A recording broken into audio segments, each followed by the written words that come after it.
प्रवासी भारतीय दिवस 2030 के अवसर पर इंडियन इकोनॉमिक ट्रेड ऑर्गेनाइजेशन (आईईटीओ) द्वारा 2 दिवसीय एनआरआई सम्मेलन और पुरस्कार वितरण समारोह का समापन मंगलवार को हुआ।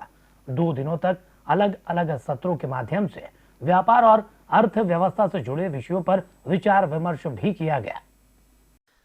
इंडियन इकोनॉमिक ट्रेड ऑर्गेनाइजेशन (आईईटीओ) द्वारा एनआरआई सम्मेलन और पुरस्कार वितरण समारोह का समापन मंगलवार को हुआ। होटल मेरियट में आयोजित इस समापन समारोह में यूनाइटेड किंगडम के सांसद वीरेंद्र शर्मा, मालदीव के डिप्टी ट्रांसपोर्ट मिनिस्टर सौदुल्ला अहमद सहित अन्य गणमान्य जन शामिल हुए। And I represent the government of Greece in Nepal. And when sports started in Greece, it started normally characterized as athletic sports.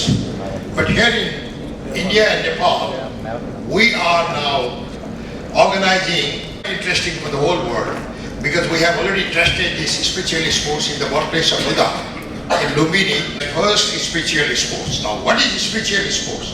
It is running around the life of Buddha, okay? Parikrama, circling, circumambulating. इस सम्मेलन को लेकर Indian economic trade organisation के उपाध्यक्ष वली काशवी ने विस्तार से जानकारी दी।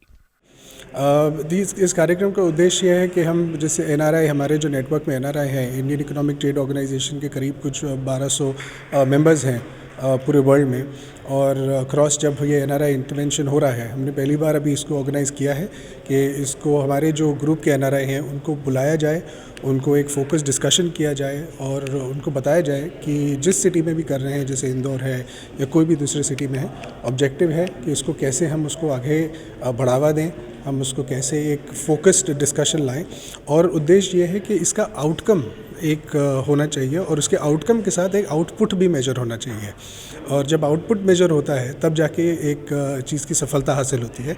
तो ऑब्जेक्टिव हमारा यही है कि जो डिस्कशन हो रहे हैं उसके आउटपुट कैसे लाया जाए, उसको अलग अलग देशों से लोग जो आते हैं उनको एक बहुत एकदम स्पेसिफिक उनको टास्क के साथ हम काम करें, और अभी से लेकर अगले प्रवासी भारतीय दिवस तक उसको एक रिज़ल्ट लाया जाए कि हम नेक्स्ट अगले प्रवासी भारतीय दिवस बोले कि हमने पिछले साल से और इस साल से ये काम हमने किया है, तो उससे हमारा उद्देश्य कंप्लीट हो।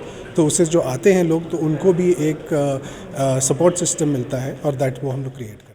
सम्मेलन के समापन अवसर पर भविष्य के निर्माण में भारत की भूमिका, भारत की भविष्य की क्षमताओं का अनुभव करे, भारत आसियान रणनीति साझेदारी और भारत और अफ्रीका के बीच पुराने संबंधों को मजबूत करना जैसे विषयों पर विचार विमर्श भी किया गया। Bureau report, Digiana news, Indore.